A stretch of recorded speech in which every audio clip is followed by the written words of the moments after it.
కొలవలసినది త్రివిక్రమ. ఈ లోకములన్నింటినీ కూడా కొలిచినటువంటి వాడా, చరణాంబుజద్వయం, ఈ చిహ్నములను కలిగినటువంటి నీ యొక్క పాదారవిందముల జంట మదీయ మూర్ధానం, నా సరస్సును ఎప్పుడు అలంకరించునో కదా అని. అంటే మనం ప్రతి ఎప్పుడు దేవాలయానికి వెళ్ళినా పెరుమాళ్ళ శ్రీ శఠారి మన సరస్సును వస్తారు. ఇప్పుడు మాకు ఎగ్జామ్ రేపు ఈ శ్లోకాన్ని చదువుకోవాలి. హలో, మళ్ళీ పరమాత్మ మళ్ళీ ఎప్పుడు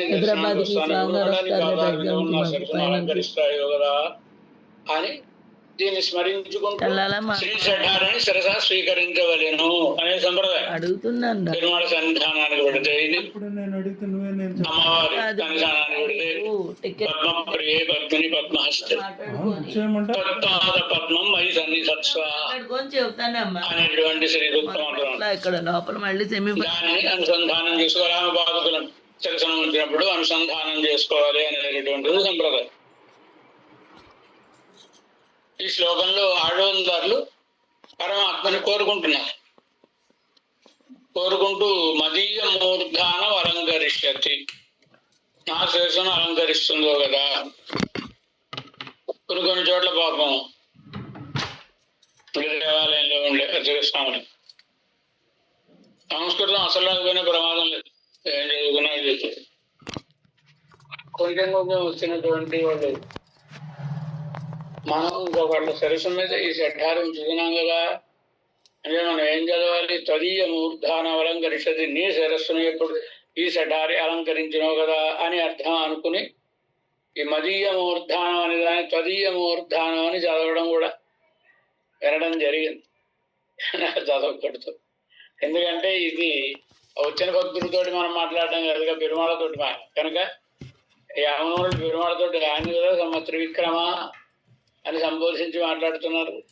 అలా చెప్పినప్పుడు నీ పాదారవిందములనేది ఎప్పుడు నీ సరస్సును అలంకరిస్తుందో అని అనకూడదు, నా సరస్సును అలంకరిస్తుందో అనాలి. కనుక మదీయ మూర్ధానం అలంకరిష్యతి, నా యొక్క సరస్సును అలంకరిస్తుందో కదా అని అలా వ్యాఖ్య కదా. పునః మళ్ళీ ఎప్పుడు తిరువడి హడిల్తుండాన ప్రాప్తియయం, తిరువడిహడలో ఉండేటటువంటి ప్రాప్తి సంబంధం, ఆయనకి మనకి ఉండేటటువంటి సంబంధాన్ని బట్టి సౌలభ్యతయం భోగ్యతయం, సౌలభ్యం అందరి మీద పాదార విందాన్ని ఉంచాడు కదండి, వాళ్ళు వీళ్ళు అని చూడకుండా పాద కమలములు కనుక పాదాంబుజద్వయం కనుక అంబుజములు అన్నారు కనుక భోగ్యం వీటిని అనుసంధించి అత్తాల్వన్న త్వరయాలు మందువలన కలిగినటువంటి త్వరచేతనను విళంబహేతు బిల్లాదు ఉపాయక్త పరిగ్రహిత వరాహయాలు భగవంతుని యొక్క పాదారవిందములను ఆశ్రయించినటువంటి వారు కదా. ఏమిటి భగవంతుని ఆశ్రయించడం? శరణాగతి చేయడం. శరణాగతి చేయడం వలన భగవంతుడే ఉపాయం. అంటే ఎలాంటి ఉపాయం అది? విళంబరహితమైనటువంటి, ఆలస్యం ఉండదు ఫలాన్ని ఇవ్వడానికి. మిగతా ఉపాయములకు ఈ ఉపాయానికి తేడానే అది కదా. మిగతా ఉపాయములైతే విలంబ్య ఫలప్రదం, ఇవి అవిలంబ్య ఫలప్రదం కదా. భగవంతుని పాదారంగం సద్య ఫలాన్ని ఇచ్చేటటువంటిది కదా శరణాగతి వేడిన తర్వాత ఫలం కలగలేదంటే ఇంకా ఎందుకు కలగలేదా, తొందరగా కలిగితే బాగుండరనే ఆర్తి విశేషం ఉంటుంది పాదారవిందముల మీద ఉండే ప్రేమాతిశయం వల్ల. దానికి తోడవి భోగ్యమైనటువంటివి అంబుజద్వయం అన్నారు కనుక, త్రివిక్రమ అన్నారు కనుక లోకాలన్నిటినీ కొలిచినటువంటివి కదా. కనుక అభిలషిస్తున్నారు. ఎన్నై ఎప్పుడు చేయవదు, ఆ ఉపాయాన్ని అనుగ్రహించినటువంటి వారు కనుక అలా ఎప్పుడు ఆ పాదారవిందములు నా శిరస్సును అలంకరిస్తాయో కదా. శంకరధాంగ ఇచ్చారు. శంఖము చక్రము పరమాత్మ యొక్క పాదారవిందములలో ఉండేటటువంటి చిహ్నములు ఇవన్నీ కూడా. సర్వేశ్వరనుడయ శాస్త్రం ఏ చిహ్నాన్ని పరమాత్మ పాదారవిందాన్ని భావన చేస్తూ ఏ చిహ్నములను భావన చేస్తే ఎలాంటి ఫలములు కలుగుతాయి అనేటువంటి వాటిని కూడా మనం కూడా మన అయోధ్యలో జరిగిన 24వ శ్రీరామాయణ యాగంలో రామచంద్రస్వామి పాదారవిందములలో ఉండే చిహ్నములు అందరూ చాలా మంది పాదారవిందముల జంట వాటిని పాదుకల ఇంటికి తీసుకున్నాడు తిరువారాసనలో ఉంచుకున్నవారు చాలా మంది ఉన్నారు కదండి. అప్పుడు అక్కడ అందరికీ మనం వర్ణించినప్పుడు ఈ చిహ్నములు ఏ చిహ్నాన్ని భావన చేయడం మీరు ఎన్నన్నా తిట్టండి, దీన్నంతా కూడా మనం జాగ్రత్తగా చూసుకోవాలి. అలాంటి దివ్యములైనటువంటి పాదారవిందములు అదే చెప్తున్నా. కనుక ఆ చిహ్నములు ఏమిటి వాటిని వర్ణిస్తాం. సర్వేశ్వరుడయ పరమాత్మ యొక్క ఐశ్వర్య సూచకమాయ్ ఆయన ఐశ్వర్యం సమస్త జగత్తుని శాసించేటటువంటి వాడు అనే దానిని అంటే సాముద్రిక లక్షణములు అన్నమాట. ఉత్తముడైనటువంటి సర్వజగచ్ఛాసకుడైనటువంటి వాని యొక్క పాదారవిందములలో ఏమేమి గుర్తులుంటాయని శాస్త్రం చెప్పిందో ఆ గుర్తులని కలిగినటువంటి వాడు కదా పరమాత్మ. కనుక ఐశ్వర్య సూచకం అనమాట. అది ఐశ్వర్య సూచకమా చెప్పినటువంటి వాళ్ళు జాతకాన్ని ఎలా చెప్తారండి? అనేక రకాల పనోడే నీ అవసరాన్ని 3000 ఇచ్చావు, వాడు అవసరానికి వాడు 3000 సాముద్రికని చూసి అంతే. ఆ చేతిలో ఉండే రేఖలను బట్టి అవసరాలకు వాడు జరుగుతున్నప్పుడు వాడేదో చేస్తాడు. మన ఇంట్లో ఉన్నాడు కదా ఏం చేస్తాడు, ఏమవుతాడు చెప్పండి. పరమాత్మ యొక్క వైభవాన్ని సూచించేటటువంటి ఆయన పాదారవిందములలో ఉండే చిహ్నము. కనుక ఐశ్వర్య సూచకమా ఆకర్షకమా ఈరుక్కం ఆకర్షకమా అవుతుంది. చాలా అందమైనటువంటి పాదారవిందములు. ఎప్పుడైనా ఒకవేళ ఈ నేల మీద సంచరిస్తే అది కూడా తడి నేల మీద సంచరిస్తే ఆయన పాదముల గుర్తులు పడతాయి. మెత్తటి నేల మీద తడనే కాదు మెత్తటి నేల మీద సంచరిస్తే పాదముల గుర్తులు పడతాయి, దానిని చిత్రించబడతాయి అన్నమాట. కనుక ఆ గుర్తులను చూసి కూడా ఆ భగవంతుని వైభవాన్ని అనుభవిస్తూ ఉంటారు. ఆ గుర్తులలో ప్రణమిల్లి అనుభవిస్తూ ఉంటారు కదా. పదపంక్తి జుషో జుషంత నిక్షిప్య తత్ర నిజమంగమనంగతప్తం అంటారు కదా. యాస్తావకీన పదపంక్తి జుషో జుషంత నిక్షిప్య తత్ర నిజమంగమనంగతప్తం. బృందావనంలో గొప్పతనం ఏమిటి అనే దానిని వివరిస్తూ హా జన్మ తాసు సికతాసు మయా నలబ్ధం రాసేద్వయా విరహిత కిల గోపకన్యాః యాస్తావకీన పదపంక్తి జుషో అజుషంత నిక్షిప్య తత్ర నిజమంగమనంగతప్తం. అయ్యో, ఆ బృందావనంలో నాకు జన్మించే భాగ్యం కలగలేదే అని కోరత్తాడు బాధపడుతున్నారు. అంటే బృందావనంలో జన్మించడం అంత అవసరమా? అంత గొప్పదా బృందావనం అంటే? ఎంత గొప్పదండి! శ్రీకృష్ణ భగవానుడు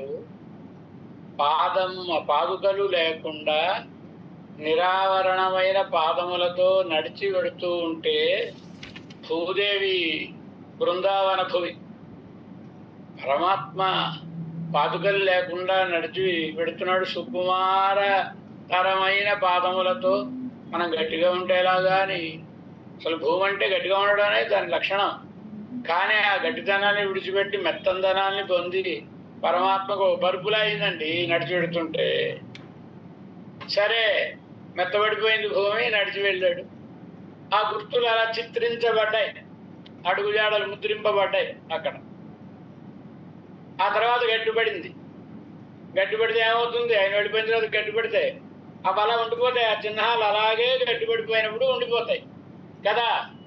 వాటిని పదిలంగా దాచుకుంది, పోగొట్టుకోలేదు, పదిలంగా దాచుకుంది.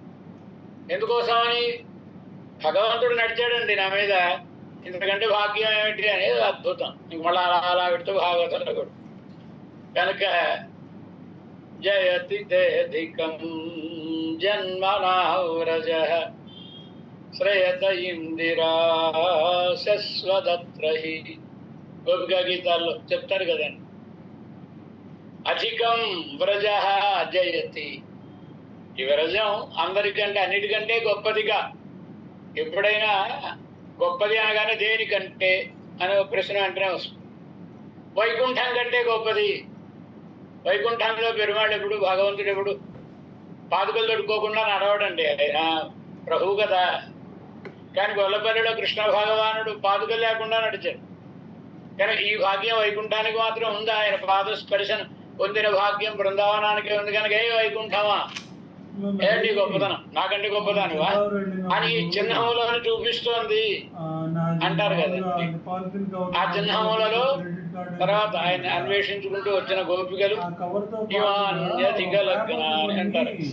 ఆయన గుర్తులో కనబడితే అక్కడ పడి ఆ నేల మీద దొర్లి కనీసం ఆయన దర్శనం స్పర్శనం లభించకపోయినా ఆయన పాదార విందముల చిహ్నముల యొక్క స్పర్శనం కలిగినా మనం ధరిస్తామని అనిక్షిప్యత్ర నిజమంగమనంగ కవర్తో పాటుగా దాంట్లో అదే ప్లేస్ లో అంటారు కదా.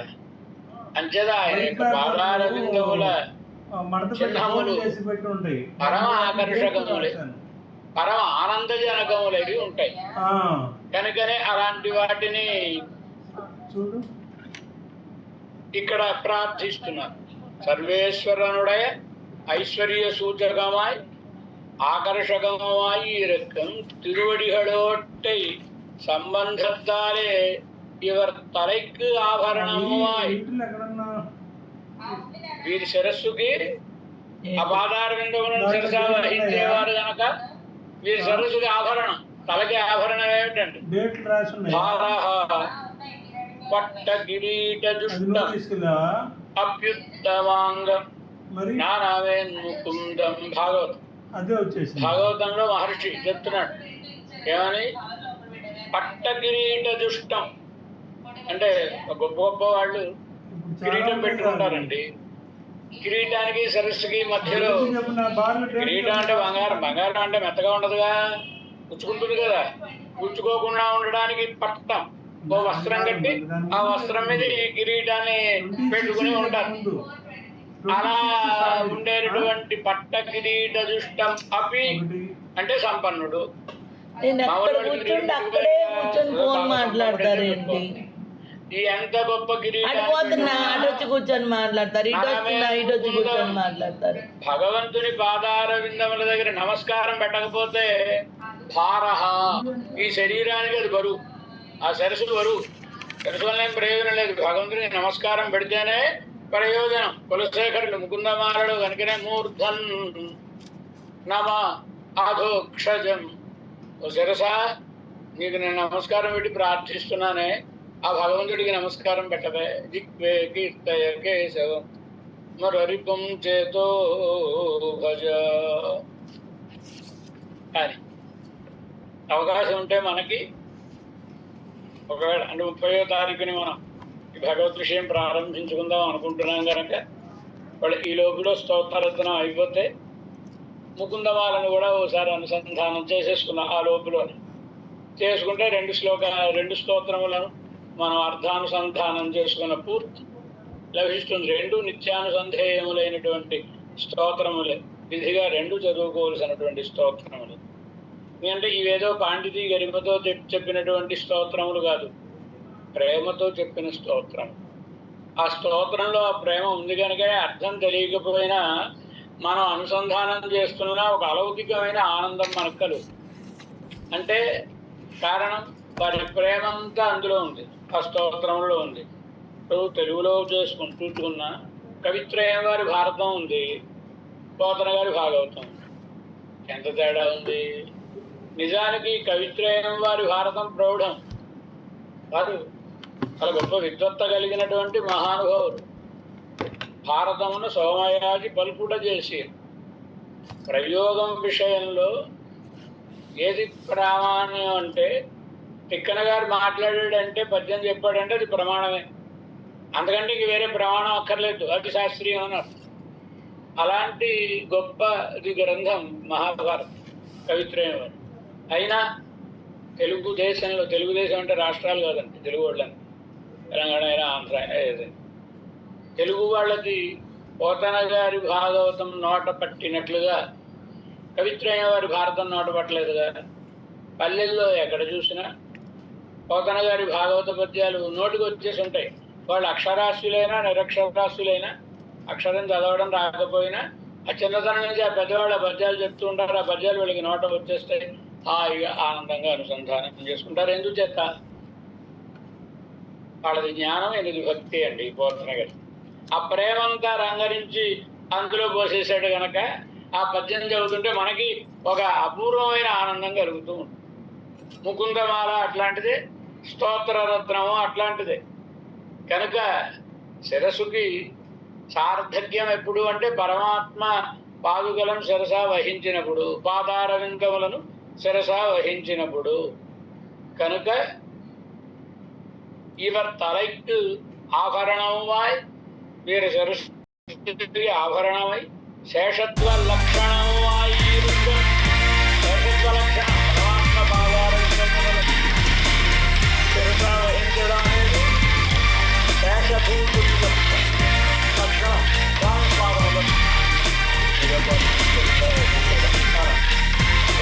స్వరూపం కూడా ఏదో కొత్త కొంచెం కోరుకుని కోరగా ఉంటుంది చూసారా. ఏదో మనకి చూడని దాన్ని కోరుకోవడం కాదు, కావలసిన దాన్ని కోరుకోవడం. శంఖచక్రాది లక్షణంగా చింతిత వాయుళ్ళయి శంఖచక్రాది చిహ్నములతో స్మరింపబడుతూ ఉండేటటువంటి పాదాలు. ఎన్ శన్ని ఇత్యాది నా శిరస్సుకి ఆభరణం. పాదవిలచ్చినై వైతాన్. భగవంతుడు ఏం చేశాడో తెలుసునా అండి? ఆయన పాదారవిందములను నా శిరస్సు మీద ఉంచాడండి. ఎలా ఉంచాడో తెలుసునా? ఆ పాదములలో గుర్తులుంటాయి కదా, శంఖం, చక్రం, ధ్వజం, వజ్రం ఇట్లాంటివన్నీ. అవి అన్నీ ముద్రింపబడేలాగా నా శిరస్సును ఉంచాడు. అదే నా శిరస్సుగా ఆభరణం అంటారు కదా. ఆ రీతిగా మీరు కూడా ప్రార్థిస్తున్నారు పరమాత్మని. త్రివిక్రమ, ఈ లోకములో అన్నిటినీ కొలిచినటువంటి వాడ. గుణ నిరూపణం పన్నాదే. వీళ్ళ దగ్గర మంచి గుణాలు ఉన్నాయా, వీళ్ళ దగ్గర లేవా అనేటటువంటి ఆలోచన చేయకుండా తిరువడిహళిల్ వైలక్షణ్యమం పారాదే. అయ్యో, ఇంత సుకుమారమైన పాదారవిందములను అహంకారంతో ముళ్ళు చేరిన వీళ్ళ తరల మీద ఎలా ఉంచుదాం మనం అని చూడకుండగా ఎల్లార్ తలైలం వైక్కం అవనల్లయో, అందరి శిరస్సుల మీద పాదారవిందాన్ని ఉంచినటువంటి వాడు కదా పరమాత్మ. త్వచ్చరణారుణాం త్వచ్చరణాంబుజద్వయం. చరణములనే అంబుజములు, పద్మములు అంటే పాద పద్మములు. పాద పద్మముల యొక్క ద్వయం జంట, రెండు పాదాలు. ఇప్పటి ప్రాప్తమమాయ్, స్వరూపానికి అనురూపమైనవై, సులభమం ఆనవున్నుడయ, సులభమైనటువంటి నీ యొక్క ఏమని చరిత్రలో కూడా వస్తుందండి. ఒక ఆయన చాలా మంచి భక్తుడే. భగవద్ రామానుజుల కాలంలో వృత్తాంతం, రెండు రకాలుగా కనబడు. భట్రవారి కాలంలో వృత్తాంతం అని, అరంగవాడి వృత్తాంతం అని కనబడుతుంది. రెండు రకాలుగాను కనబడుతుంది. అప్పుడు ఇప్పుడు కూడా జరిగి ఉండొచ్చు ఇద్దరు. ఒక ఆయన చాలా భక్తుడైన వాడు కొన్నాళ్ళ పాటు రామానుజుల వారి కాలక్షేపానికి రావడం మానేసి. ఎందుకో రావడం లేదు. ఎవరైనా అడిగారు, వచ్చి రావటం లేదంటే ఆయన ఇప్పుడు ఆయన మారిపోయాడండి, ఇప్పుడు ఈ భక్తి ఇది ఏం లేదండి, భక్తిలో పడిపోయాడండి, ఎవరో ఒక ఆడు వెనక కథలు తిరుగుతున్నాడండి అంతే అని చెప్పారట వారు. అయ్యో, ఇంత మంచి భక్తుడు ఇలా అయిపోయాడా అని ఈ శాసన కనబడితే బలవంతంగానైనా రెక్కలు పట్టుకుని లాక్కుని రండి అంటే ఎప్పుడో వాడు కనబడ్డాడు వాడిని పట్టుకోవచ్చు. ఈయన పెరుమాళ సన్నిధికి తీసుకుని వెళ్ళి పెరుమాళ్ళ శ్రీ శఠారిని అతడి శిరస్సు మీద ఉంచమని అర్చక స్వామికి చెప్పి శ్రీ శఠారిని శిరస్సు మీద ఉంచిన తర్వాత, ఏరా ఆయన ఇదివరకు ఎవరి పాదాలు పట్టుకుని తిరిగావు కదా నిన్నటిదాకా, ఇవాళ పెరుమాళ్ళ యొక్క పాదములు శిరస్సుని అలంకరించి దానికి దీనికి తేడా ఏమన్నా తెలిసిందా అని అడిగారు రామానుజులో. తెలిసిందండి. అదు ఆ వయసులో ఎవరో వాళ్ళ పాదాలు పట్టుకుని తిరిగేవాడుగా, అదు నరకావహం, అది నరకాన్ని కలిగించేదండి, ఇది మోక్షాన్ని కలిగించేదండి. మార్పు వెంటనే పరమాత్మ పాదారవింద స్పర్శతో మార్పు కలిగింది అంటారు కదండి. కనుక అలా భగవంతుని పాదారవిందములు మన శిరస్సుని అలంకరించడం అనేటటువంటిది మన జనిసార్థజ్ఞానికి హేతు అవుతుంది. ఈ రీతిగా ప్రాప్తముమా, ఇది స్వరూప ప్రాప్తం. భగవంతుని పాదములను శిరస వహించడం సులభముమా, ఏం కష్టపడాల్సిన అవసరం ఏం లేదు, దానికోసం పెద్ద తపస్సు చేయాల్సిన అవసరం లేదు. ఉన్నుడయ నిర్దిశయభోగ్యమాన తిరువడిహళై, ఓ పరమాత్మ అలాంటి పరమభోగ్యమైన నీ పాదారవిందములను మదీయమూర్ధానం, నా శిరసును, ఆ పాదములు నా శిరసును ఎప్పుడు అలంకరిస్తాయో కదా. ఎన్నుడయదాన శిరస్సిలే ఎప్పుడు అలంకరిక్క పూహిరాయ్, ఎప్పుడు ఆ పాదారవిందములను నా శిరసును ఉంచబోతున్నావు పరమాత్మ, ఎంత మేహలవే. ఆ పరమాత్మ యొక్క పాదారవిందములు ఎప్పుడు నా శిరసునే ఉంటాయి என்று ప్రకర్షం సొల్లిత్తు, గొప్పతనం. నరకహేతువాన పదార్థங்களின் கால் காண ప్రార్థిత్తు పోంద ఎంతర ఎన్నుదల్. నరకహేతువులైనటువంటివి అలాంటి ఎవడు ఇదివరకు పూర్వకాలంలో అలాంటి వాళ్ళ కాళ్ళ వెనకాతలు తిరిగినటువంటి నా ఈ జన్మ ఇప్పుడు నీ పాదారవిందములను సరసా వహించి ధరించాలి అని అనుకుంటున్నాం. ఎంతరై ఎన్నుదల్ అంటే మదీయమూర్ధానం, నా సరస్సును ఎప్పుడు అలంకరిస్తాయో. అమరరుహళ్ళు సన్నిప్పు అంటారు పరమాత్మ పాదారవిందములు. పరమాత్మ సన్నిధానంలో ఉండే నిత్యసూర్యులు, ముక్తులు, అనంతగరుడ, విశ్వక్సేనాదులు వీరి శిరసులందు ఎప్పుడు శిరసున పువ్వును ధరించినట్టుగా ఆయన పాదారవిందములను ధరిస్తూ ఉంటారు వాళ్ళు అంటారు కదా. నా శిరసును ఎప్పుడు అవి అలంకరిస్తాయో కదా అని. ఇదిక్కు ప్రాప్తనాయిపోంద ఎంతలై ఎన్నుదల్. ఇవాళ జ్ఞానాధిక్యం కలిగి, ఇవాళ జ్ఞానం కలిగి నువ్వే స్వామివి అని నేను నిన్ను ఆశ్రయించిన ఇప్పుడు నా సరస్సును ఎప్పుడు అలంకరిస్తాయో కదా అని. పతివ్రతకు మంగళ సూత్రం పోలే ఈరే శేషభూతనకు తిరువడిహడు. పతివ్రత స్త్రీకి ఎన్ని అలంకారాలు పెట్టుకున్నా మెడ చిన్నదే ఉంటుందండి. డబ్బులోనే ఇప్పుడు నెక్లెస్లు కొనుక్కుంది అనుకోండి, ఏవో మెడకి నెక్లెస్లకు సరిపోవడం కానీ మంగళసూత్రం తీసి పక్కన పెట్టదుగా పతివ్రత అయితే. కోయిలు పెట్టేవాళ్ళ సంగతి కాదు చెప్పేది. పతివ్రత అయితే ఆ మంగళసూత్రమే ఆ ప్రధానం. తాలి ఉండానా ఎల్లాం పూర్ణలామిరే, తాలి కెడందా ఎల్లాం పూర్ణలామిరే పిళ్ళలోకాచార్యుల వారి సూత్రం అండి. అడిగొట్టు ఉంటే మిగతా ఎన్ని ఆభరణాలు వేసుకున్నా అందమే, అడిగొట్టు తీసేసిన తర్వాత అసలు ఆభరణాలు వేసుకున్నా అందం. అనేక అర్థాలు అనుకోండి అందులో. అలా అంటే ప్రధానమైనది తాడిబొట్టు. ఏదో డబ్బులుంటే వేసుకుంటా, వేసుకోకపోయినా నష్టం లేదు. తాడిబొట్టు మాత్రం బిజీగా ఉండి తీరాలి కదా. అలాగే శేషభూతుడైన భగవంతుని సేవకుడైన వాని సరస్సున ఎప్పుడు పరమాత్మ పాదములు ఉండవలేను. కనుక రోజు ఉదయం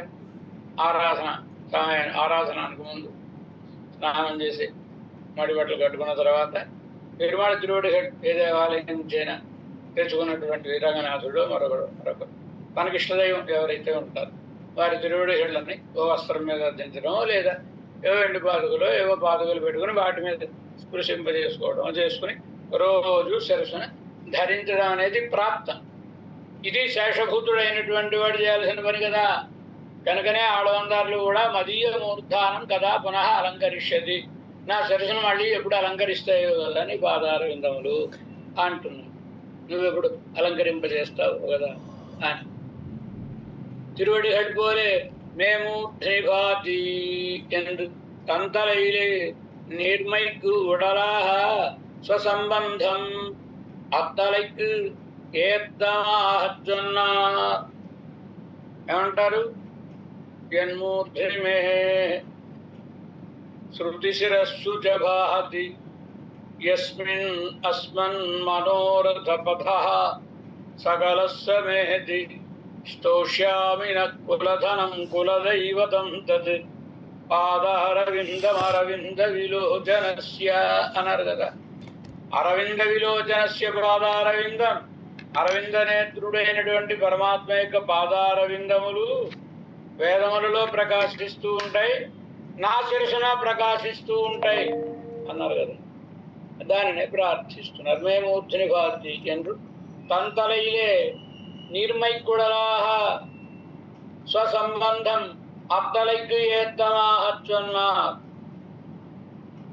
అది పరమాత్మ పాదారవిందములు భక్తుల శిరస్సులో ఉంటాయంటే భగవానుడు కూడా అది గొప్పతనం అన్నట్లుగా చెప్పారు. వీరి స్వభావానికి తగినటువంటి ఇది ఇంగు సంబంధమే ఇత్తలైకు ఏద్దమెంగిరా. అక్కడ పరమాత్మ పాదారవిందముల వైభవాన్ని చెబుతూ వైభవానికి సూచకంగా చెప్పారు యన్మూర్ధమే అని. ఇక్కడ పరమాత్మ పాదారవిందములను శిరసా వహిస్తేనే నేను ధరిస్తాను, ఇది నాకు గొప్పతనాన్ని కలుగజేసేటటువంటిది అని ఇక్కడ సాగిస్తున్నారు. ఇత్తలైకు ఏద్దం ఎన్గిరా స్వశేషత్వ సిద్ధిక్కాహ, తమ యొక్క శేషత్వం సిద్ధించడం కోసమని. కదా పునఃశంఖరథాంగల్పక ధ్వజారవిందాంకుశవజ్రలాంఛనం త్రివిక్రమా చరణాంబుజద్వయం మదీయమూర్ధానమలంకరిష్యతి. తర్వాతి శ్లోకం. ఇక పాదారవిందముల దగ్గర నుంచి ఎప్పుడైనా దైవాన్ని ఎలా భావించాలి? మనం దేవాలయానికి పెడతాం కదా, వెళ్ళినప్పుడు ఎలా సేవించాలి? అందుకనే పెద్దలు ముందుంచుకుని దేవాలయాలకు వెళ్ళమనడంలో ఉద్దేశం అదే. మనకి తెలీదు, మనం ఏదో చూసేయడమే ప్రధానం అనుకుని చూసుకుని వచ్చేస్తామే. ఇవాళ ఎన్ని అంటే అబ్బో ఇవాళ పడే 10 దివ్య దేశాలు చూసేసామంటే డైరీలో రాసుకునే వాళ్ళని చూస్తూ ఉంటాం మనం. అది కాదుగా, సేవించినప్పుడు పరమ ఆనందజనకంగా పరిపూర్ణంగా సేవించాలంటే ఒక్కొక్క చోట ఒక్కొక్క మర్యాద ఉంటుంది. సేవించే మర్యాద ఒక్కొక్కరిని ఒక్కొక్కలా సేవించారు, ఒక్కొక్కరిని ఒక్కొక్కలా వర్ణించారు. ఇది కూడా శాస్త్ర మర్యాద. కనుక భగవంతుని దర్శించినప్పుడు వేదం వల్లారహడి కొండు విన్నో తిరుమన్ తిరుపాదం పడింది. వేదవేత్తలైన వారిని ముందుంచుకొని పరమాత్మ యొక్క పాదారవిందములను ఆశ్రయించవలేను అన్నారు కదండి.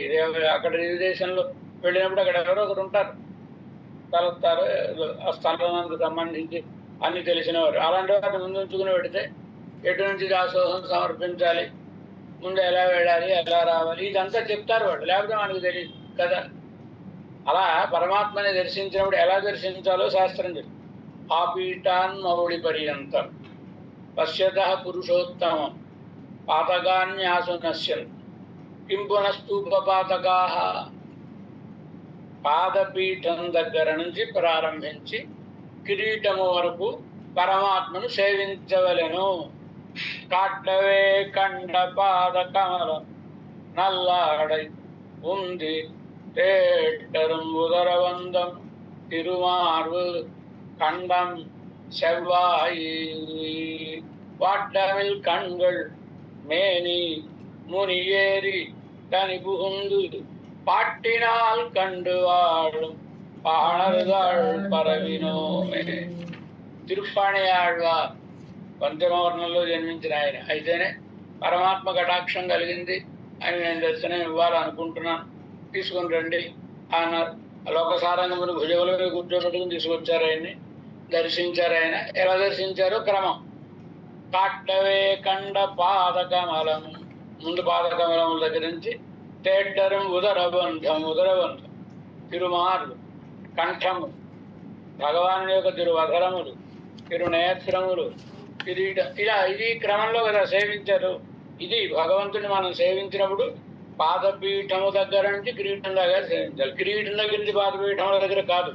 అవడానికి మనకి మన ఎత్తులో మనకు కనబడేది పరమాత్మ తిరుముఖం ఉండదు కనుక చూడగానే తిరుముఖ మండలాన్ని సేవించడం కాదు. ఆ పీఠాన్ మౌళి పర్యంతం పశ్యత పురుషుడు. పాదపీఠం దగ్గర నుంచి చూస్తే పాతకాన్యాసు నశ్యంతి, మహాపాతకములే వెంటనే సద్య నశించిపోతాయి. ఎందుకని? పెరుమాళ్ళ యొక్క తిరుమేనికి ఒక గొప్ప పేరు పెట్టింది శాస్త్రం, శుభాశ్రయం. శుభములకన్నిటికీ ఆశ్రయమైనది ఈ పరమాత్మ యొక్క దివ్యమంగళ విగ్రహం. దాన్ని భావన చేసి మనం వచ్చామనుకోండి, ఆ శుభములన్నీ సాధారణంగా పెరుమాళ సన్నిధానానికి వెళ్ళినప్పుడు అలా దర్శించి కళ్ళు మూసుకుంటూ ఉంటారు కదా. కొందరికి అనిపిస్తుంది ఇదేంటి ఇంత ఖర్చు పెట్టుకుని పెరుమాళ దగ్గరికి వెళ్ళి ఒక 2 నిమిషాలు పెరుమాళను సేవించేసినప్పుడు మళ్ళీ కళ్ళు మూసుకుంటాడు ఏంటండి అంతసేపు చూడకుండా. అంటే ఆ రూపాన్ని లోపల బదులుపరుచుకుంటే ఇంటికి వచ్చిన ఆ రూపం మనకు కనబడుతూ ఉంటుందండి. కనుక ఒకసారి ఆ పరమాత్మని దర్శించి ఆ రూపాన్ని మనసులో చిత్రించుకోవడం, ఇది ఎవరైనా చేసేటటువంటి పని ఇదే కదండి. కనుక అలా ఆ రూపాన్ని భావన చేస్తుంటే శుభాశ్రయం కదా అది. పరమాత్మ యొక్క దివ్యమంగళ విగ్రహం శుభములకు ఆశ్రయమైనది, శుభములను ఒసగునది.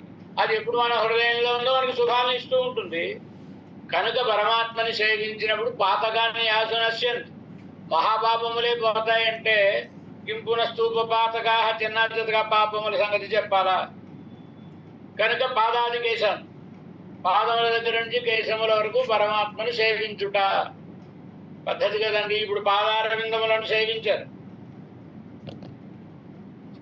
ఇక కొంచెం కొంచెం పైకి వెళ్ళి పెరుమాళ యొక్క దివ్యమంగళ విగ్రహాన్ని వారు అనుభవిస్తూ వర్ణిస్తున్నారు. విరాజమాన ఇత్యాది ఇంద శ్లోకం మొదలాగా ఈ శ్లోకం మొదలుకొని వీటన్నిటికీ అన్వయం 46వ శ్లోకం భవంతమేవ అనుచరం నిరంతరం అనే శ్లోకం వరకు ఒకటే అన్వయం. అక్కడ కనబడుతుంది మనకి క్రియాపదం వర్ణన, పరమాత్మ యొక్క వర్ణన. ఆ వర్ణన ఎలా ఉందో సాగిస్తున్నారు. ఇంద శ్లోకం మొదలాహ భవంతం ఎంగిర శ్లోకద్దళవం, భవంతం అనేటటువంటి శ్లోకము వరకు 32వ శ్లోకం నుంచి 46వ శ్లోకం వరకు అనం. పర్యంక విద్యాక్రమత్తాలే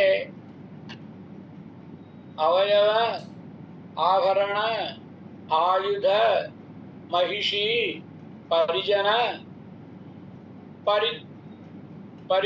பரிச்சதங்களோட்டை சேர்த்து அழகை அனுபவித்து அவ்வனுபவஜனித பிரீதிகாரிதமான கைங்கரியத்தாலே உன்னை உகப்பிப்பதெப்போது பவந்தமேவானுஜரன் நிரந்தரம் பிரசாந்த நிசேஷ மனோரதாந்தர அதாஹமைகாந்திக நித்யகிங்கர ప్రహర్షయిష్యామి సనాథ జీవిత.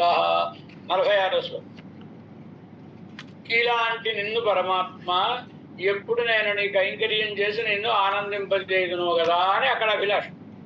అంతవరకు వర్ణన. పెరుమాళ దివ్యమంగళ విగ్రహం, ఆయన అవయవములు, ఆయన ఆభరణములు, ఆయన ఆయుధములు, ఆయన యొక్క దివ్య మహిషి అమ్మవారు, వారి యొక్క దివ్యమైన పరివారము, వారి యొక్క పూజా ఉపకరణాలు, వీటినన్నిటినీ వర్ణించి చివరి ఇలాంటి నీ కైంకర్యం ఎప్పుడు చేస్తాను కదా నేను అని అక్కడికి అన్వయం అనమాట. ఇక్కడ నుంచి ఈ శ్లోకం నుంచి ప్రారంభించు. అదే సాయిస్ పర్యంక విద్యాక్రమత్తాలే ఉపనిషత్తులు, చాందోగ్యం, కౌశీతకి, ఈ ఉపనిషత్తులలో వైకుంఠానికి వెళ్ళినప్పుడు అని ఎలా అనుభవిస్తాడు, ఆ భవనం ఎలా సహస్రస్తూనే విమితే ఎలా ఉంటుంది ఆ భవనము, దానినే మనకి వెళైలోకాచార్యుల వారు కూడా ప్రమేయ సేఖరంలో అర్చిరాది గ్రంథంలో వర్ణించారు. ఉపనిషత్తులు మూలం అన్నిటికీ అవేగా. ఉపనిషత్తులలో కౌశీతకి ఇవి అన్ని వర్ణిస్తాయి. అసలు ఆ లోకం ఎలా ఉంటుంది, ఈ ముక్త పురుషుడు ఎలా పెడతాడు ఆ లోకంలోకి, వెళ్ళినప్పుడు ఎక్కడెక్కడికి పెడుతుంటే ఏ ఏ వైభవాలు కలుగుతూ ఉంటాయి. ఈయనకి దివ్య గంధముండాం అని దివ్యమైన పరిమళం కలుగుతుంది, సహజ సిద్ధమైన పరిమళం అక్కడికి వెళ్ళిన తర్వాత కలుగుతుంది, ఇంకొకటి ఇంకొకటి ఇంకొకటి ఇలా కలుగుతాయి. ఆయన వైకుంఠానికి పెడతాడు. సహస్రస్థూణే ఎన్నున్నాయి అంటే మనకి శ్రీరంగంలో 1000 కాళ్ళ మంటపం అంటారు కదండి, దానికి నమూనా వైకుంఠంలో ఉండే పరమాత్మ ఆ, రంగనాథుని సన్నిధానంలో ఉండేటటువంటి పగల్పత్తు రాపత్తు అంటే ఈ ముక్తిని పొందడానికి ఒక నమూనా. ఒకటి ఆ రాపత్తులో వేయగడ మందిరంలో కడతారండి పెరుమాళ్ళు. దానికి ముందు తాత్కాలికమైనటువంటిది ఒక ఆచ్ఛాదనాన్ని వేస్తారు, ఒక పందిరిని. ఈ పందిరిని తర్వాత తీసేస్తారు. ఈ లీలా విభూతి వెళ్ళిపోయేదేగా, కానీ నిత్య విభూతి ఆ వెయ్యికాళ్ళ మంటపం ఎప్పుడు వెళ్ళదు, ఎప్పుడు ఉంటుంది. అది నిత్య విభూతికి దానికి అనుకరణం అన్నమాట. వైకుంఠంలో సహస్రస్తూణే అంటే 1000 స్తంభములు అంటే 1000 స్తంభములనే అర్థం కాదు. సహస్రము 1000 100 కారణాలు చెప్పమంటావా అంటుంటారు మనవాడు. 100 అంటే 1 2 3 100 అని కాదు, అనేక అని అర్థం, లెక్కలేనన్ని అని అర్థం. అలా సహస్రస్తూణే అంటే అలా ఉంటుంది ఆ భవనం. ఆ భవనంలోనికి వెళ్ళిన తర్వాత పరమాత్మ పాదేనాభ్యారోహతి, ఇలా ఇలా ఇలా అక్కడ క్రమాన్ని వర్ణిస్తారు కదండి. అదే క్రమంలో వీరు కూడా పరమాత్మను వర్ణన దివ్యమంగళ విగ్రహంతో ప్రారంభించి ఆ వర్ణనం అంతా సాయిస్తున్నారు మనకి. సేత్యడహై అనుభవిత్తు అవు అనుభవజనిత ప్రీతికారితమాన. ఎప్పుడైనా పరమాత్మని సేవిస్తే ఆనందం కలిగింది. ఆనందం కలిగితే ఏమనిపిస్తుంది మనకి?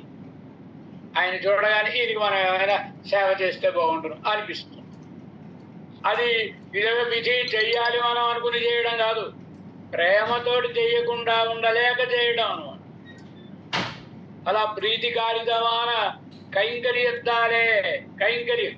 కైంకర్యం అంటే కింకరుని భావము. అంటే ఎంత సేవ చేసినా తనివి తీరిగా ఇంకా చేయాలి, ఇంకా ఏం చేయాలి అని అడిగి బాగుగా చేయటానికి అర్థం. ఇదివరకు చెప్పుకున్నాక కైంకర్యత్తాలే ఉన్నయి ఉహప్పిప్పదెప్పోదు. అద్భుతమైనటువంటి అక్కడ ప్రహర్షయిష్యామి సనాథ జీవిత అంటారు 46 శ్లోకం. అక్కడ ప్రహర్షయిష్యామి ఇదే అన్వయం. మన పూర్వాచార్యులు ఈ ఆ శ్లోక ఖండాన్ని చెప్పి ప్రహర్షయిష్యామి అంటే అచ్చమైన మన స్వరూపం ఏమిటి?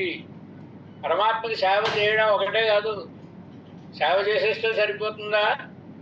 ఇంట్లో వాళ్ళు సేవ చేస్తూ ఉంటారు, తిట్టుకుంటూ విసుక్కుంటూ చేస్తుంటారు అనుకోండి. అందరిలోనూ కాదు, ఒక్కొక్కప్పుడు.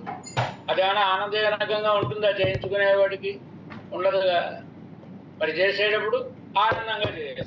అయితే ఆనందంగా చేస్తే సరిపోతుందా? వాళ్ళకి ఆనందం ఉంది, కానీ వీళ్ళకి ఆనందం ఉండదు.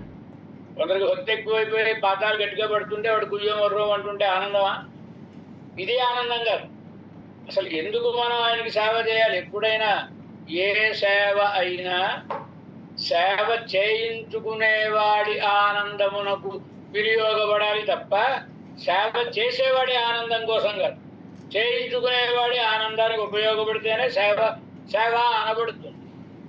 కనుకనే అక్కడ క్రియాపదం ప్రహర్షయిష్యామి, ఆనందింపచేయుదును కదా. ఆనందించడం కాదు. వీరేదో పరమాత్మ సేవ చేసి కొందరు మనం చూస్తూ ఉంటాం. వాడు చేసిన సేవని 10 మందికి చూసారా ఎంత బాగా చేశాను, చూసారా ఎంత బాగా అంటే ఈయన ఆనందిస్తున్నాడు. కానీ అవతల వాళ్ళకి ఆనందం కలిగిందా లేదా అది కదా కావాల్సింది. కనుక పరమాత్మకు ఆనందం కలగడం ముఖ్యం తప్ప సేవలో మనకు ఆనందం కలగడం కాదు. కనుకనే ప్రహర్షయిష్య. ఎవరైనా లక్ష్మీదేవి పరమాత్మను సేవించిన త్వం దేవి నిత్యమభినందయసే ముకుందం శ్రీగుణరత్నకుశల మర్మస్పృశో రసశిరా యది విద్య వృత్తై కాంతోపభోగ లలితై లలితాంగయష్టి అంటూ దానికి ఉదాహరణ పుష్పావళి రసిక భ్రమరో బహుక్త త్వం దేవి నిత్యం అభినందయసే ముకుందం. తుమ్మెద పుష్పంలో ఉండే మకరంతాన్ని త్రాగు. ఎవరికి ఆనందం? పుష్పానికి ఆనందమా? తుమ్మెదకి ఆనందమా? తుమ్మెదకే ఆనందం. ఆ మధువుని గురాలడాడు తుమ్మెదకి ఆనందం. తుమ్మెదను ఆనందింపజేయునది కమలము, పుష్పము. అలా ఈవిడ కూడా, అమ్మవారు కూడా పరమాత్మను ఆనందింపజేస్తూ ఉంటుంది. తందేవి నిత్యం అభినందయసే ముకుందం, నిత్యము ఆయనను ఆనందింపజేస్తూ ఉండదు అంటారు కదండి. కనుక అది శేషత్వం అంటే కైంకర్యం అంటే ప్రీతికారితమైనటువంటి కైంకర్యం చేత ఉన్నయు హప్పిప్పది ఎప్పోదు అంటే ఆ క్రియాపదాన్ని ఇక్కడికి పట్టుకొచ్చి దాంతో సమన్వయం చేసి చెప్తున్నారండి. ఈ శ్లోకాలన్నిటికీ అర్థం ఇదే. ఇంత గొప్ప ఇలాంటివన్నీ ఎప్పుడు నేను ఆనందింపజేస్తాను కదా సేవ చేస్తూ అని కోరుకోవడం అనమాట. అరుడు చేయిరా వైకుంఠే తు పరే లోకే శ్రీయాసార్థం జగత్పతి ఆస్తే విష్ణురచింత్యాత్మా భక్తైర్భాగవతై సహా. ఇది శివపురాణంలోని వాక్యం. ఏమిటి? వైకుంఠేతు పరేలోకే, వైకుంఠం అనేటటువంటి పరమధామం. పరేలోకే అంటే ఇంక దాని పైన ఇంకే లోకాలు లేవు, అదే పై విరజానాదికి ఆవల ఉండేటటువంటి నిత్య విభూతి కదా కారణ వైకుంఠం అనమాట. వైకుంఠేతు పరేలోకే, ఆ లోకంలో శ్రీయాసార్థం జగత్పతి లక్ష్మీదేవితో పాటుగా జగన్నాథుడైనటువంటి పరమాత్మ ఆస్తే వేంచేసి ఉన్నాడు. ఎలా ఉంటాడు ఆయన? విష్ణు రచింత్యాత్మ అచింత్యాత్మ. ఇలాంటి వాడండి ఆయన ఎవళ్ళ చేత తలంపబడడానికి ఆస్కారం లేనటువంటి గొప్ప అందనటువంటి గొప్పతనం కలిగిన పరమాత్మ. అలాంటి ఆయన భక్తై భాగవతై సహా, అక్కడ భక్తులు భాగవతులు వాళ్ళతో పాటుగా ఉంటాడు ఆయన. చెప్పునంగా భక్తులు భాగవతులు గుణనిష్ఠులు కైంకర్యనిష్ఠులు అను. కొందరు సేవ చేస్తే ఆనందం వాడు, మరి కొందరికి అలా ఆయన చూస్తుంటేనే మనసు కరిగిపోతూ ఉంటుంది ఆనందం. ఏది తప్పు కాదు, ఎవడ ఒక్కొక్కడ మనస్థితి ఒక్కొక్కలా ఉంటుందండి. కనుక ఆ రెండు రకాల వాళ్ళు వైకుంఠంలో ఉంటారు. కనుక భక్తులు గుణనిష్ఠులు గుణానుభవం చేస్తూనే కాలం గడిపేసేటటువంటి వాళ్ళు, భాగవతులు కైంకర్యనిష్ఠులు సేవ చేస్తూ కాలాన్ని గడుపుకునేటటువంటి వాళ్ళు. లక్ష్మణస్వామి కైంకర్యనిష్ఠుడు, ఆయన సేవ చేయకపోతే ఉండలేడు, అన్నగారు పని చెప్పకపోతే ఉండలేడు. భరతుడు 14 ఏళ్ళు ఆయన అయోధ్యలో ఉన్నాడు. రామచంద్ర స్వామి అంటే 14 ఏళ్ళు రామచంద్రుని భావన చేస్తూ ఉన్నాడు. 14 ఏళ్ళు అయిపోయిందండి. పుష్పక విమానంలో భరద్వాజాశ్రమానికి వచ్చేసాడు రామచంద్ర స్వామి. ఇంకా మర్నాడు అక్కడికి వెళ్ళాలి. కానీ అక్కడ దాకా వచ్చిన తర్వాత రామచంద్రుడికి ఒక చిన్న సందేహం వచ్చింది. 14 ఏళ్ళు ఈ రాజ్యాన్ని పాలించాడు కదా భరతుడు, ఇలాగే ఉండిపోతే బాగుంటుంది అనిపిస్తుంది ఎవరికైనా. ప్రభుత్వం చేయడం అంటే వారు గొప్ప కదండి. కానీ ఈయనకు కూడా ఏంటి 14 ఏళ్ళు అయిపోయింది, రాముడు వచ్చేస్తాడా, వచ్చేస్తే ఆయనకి రాజ్యం ఇచ్చేయాలా మనం అని ఆయన అనుకుంటున్నాడా అని సందేహం వచ్చి భరద్వాజం దగ్గర దిగిన తర్వాత ఆంజనేయుని పిలిచి, నువ్వు అయోధ్యకి వెళ్ళు, నేను ఇదిగో ఇక్కడ నా అన్న సమయం గడిచిపోతే ఆయన ఉండనన్నాడుగా భరద్వాజ మహర్షి దగ్గర ఉన్నాను నేను, పెద్దవాళ్ళ ఆజ్ఞ కాదనకూడదు కదా, ఆయన ఏదో విద్య చేస్తాడు పుచ్చుకోవాలి, అప్పుడే వెళ్ళాలి. కాదండి అని మూర్ఖత్వంగా అనకూడదుగా పెద్దవాళ్ళని. భరద్వాజస్య సనాత్ అంటారు. పెద్దవాళ్ళ యొక్క మాటను పాటించవాలని నేర్పడమే కదా రామచంద్ర స్వామి అవతార లక్షణం. కనుక నువ్వు వెళ్ళి నేను రేపు వచ్చేస్తున్నానని చెప్పిన వెంటనే భరతుడి యొక్క ముఖ కవళికలను గమనించి వచ్చేస్తున్నాడా అని నీరసంగా ముఖం పెట్టాడా, వచ్చేస్తున్నాడా అని ఆనందంగా ఉన్నాడా, దాన్ని చూసి ఒకవేళ ఆయన డబ్బుడు వచ్చేస్తున్నాడు ఆయన అన్నట్టుగా ఏమైనా ఆయన ముఖ కవళికలు కనబడితే వెంటనే వచ్చి నాకు చెప్పి ఇక్కడి నుంచి వెళ్ళిపోతాను వెనక్కి, మా భరతుడు సుఖంగా ఉంటే చాలు, నాకు అంతకంటే ఇంకేం అక్కర్లేదు అని రామచంద్ర స్వామి ఆంజనేయుని పంపించారు. ఈ ప్రక్క నుండి భరద్వాజ మహర్షి ఆయన దివ్యమైనటువంటి జ్ఞానం కలిగిన వాడు మహర్షి కనుక అంతా తెలుసు ఆయన ఇక్కడి నుంచే చెప్పేశాడు. ఆయన అయోధ్యలో భరతుడు ఎలా ఉన్నాడో, పంకదిగ్ధ జటిల భరత త్వాం ప్రతీక్షతే, నిన్ను గురించి తలుచుకుని నేల మీద పడి దుఃఖిస్తుంటే ఆ కన్నీరంతా కాలువలై కారి నేలంతా బురదగా మారి ఆ బురదంతా ఒంటికి అంటుకుని ఉన్నటువంటి వాడు భరతుడు. అలా నీ కోసం అని చూస్తున్నాడయ్యా ఆయన అని చెప్తాడు. భరద్వాజుడు చెప్తాడు, వాళ్ళ శంకించకు, ఆయన నీ కోసం ఎదురు చూస్తున్నాడయ్యా అని. ఎవరు గొప్ప? లక్ష్మణుడు గొప్ప, భరతుడు గొప్ప చెప్పకూడదు మనం. లక్ష్మణస్వామి సేవ చేయకపోతే ఉండలేడు, అంత మాత్రం చేసి 14 గంటలు కూడా ఉన్నాడు కనుక లక్ష్మణుడే గొప్ప. ఈ ఇక్కడ ఉన్నాడు కనుక అంటే కాదు, ఇది పారతంత్రి, అది కైంకర్యం, శేషత్వం ఆయనది. సేవ చేయకపోతే మన బతుకు వృధా ఆయన లక్ష్యం. ఈయన సేవ ఏంటి? రామచంద్రుడికి ఏది ఇష్టమైతే అది చేయడం మన పని. మన ఇష్టం వచ్చిన పని చేస్తామా? మన ఇష్టం వచ్చిన సేవ చేస్తామంటే మనం సేవకులం ఎలా అవుతాం? ఆయనకి నచ్చిన సేవ చేస్తే సేవకులం అవుతాం. ఆయన నువ్వు ఇంటి దగ్గర ఉండు అన్నాడు, ఉండడమే. మరొక మాటకి ఆస్కారం లేదు. ఇది కనుక గుణనిష్ఠుడు.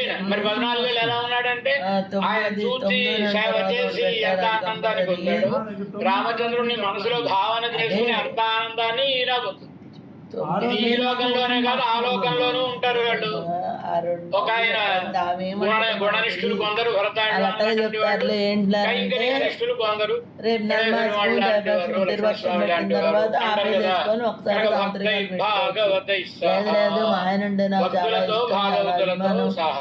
చెప్పకుండా వెళ్ళిపోయినా సరే ఆయన ప్రతి నెల మాస్కాలు పెడతాను అని అంటే ఈ శ్లోకంలో అనుగ్రహించారు. భగవద్ విషయంలో కూడా భగవద్ విషయ అరుంధుల గారు ఆరంభంలోనే భగవద్ విషయ 2 అరుంధులాలు ఉన్నాయి. అడయడైందాన అరుంబుదం ఒకటి, జియర్ అరుంబుదం అని ఒకటి. అంటే కఠిన పద దీపిక. పదం అంటే కఠిన పదములు. ఎక్కడ ఇంకా సమన్వయం కుదరకపోతే ఆ సమన్వయాన్ని ఇదిగో ఇలా చేసుకోవాలి, ఇదిగో ఇక్కడ ఇది భావన అని తెలిపినటువంటివి 2 అరుంబుదాలు ఉన్నాయి భగవద్ విషయాన్ని. ఆ అరుంబుదకారులు కూడా ఆరంభంలోనే ఈ శ్లోకాన్ని ఉట్టంగిస్తారు. శివ పురాణంలో ఎక్కడ ఏ పురాణంలో శ్లోకమైనా ఏది మనకి ఆదరణీయమైతే దాన్ని స్వీకరించడమేనండి. జ్ఞానం అనేటువంటి ఎక్కడెక్కడో ఉంటుంది. ఎక్కడ ఉన్నా ఇదేంటి అని ఆలోచించగలిగి మంచి మాట అయితే స్వీకరించడమే. కనుకనే ఈ శ్లోకాన్ని పట్టుకొచ్చి ఆరంభంలోనే మనకి అనుగ్రహిస్తారు. వైకుంఠం అంటే ఇట్లుండును అన్నారు కదండి. దానిని అంతా మీరు వర్ణిస్తున్నారు. ఏమని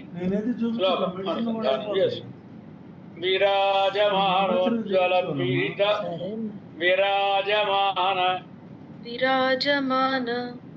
ఉజ్వల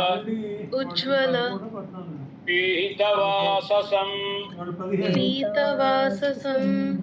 స్మితాతశీసూన సమామలచ్చవిం నిమగ్ననాభిం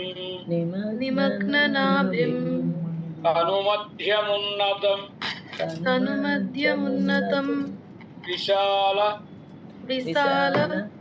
వక్షస్థల శోభిలక్షణం. పరమాత్మ యొక్క దివ్యమైన తిరుమేని ఎలా ఉంటుంది?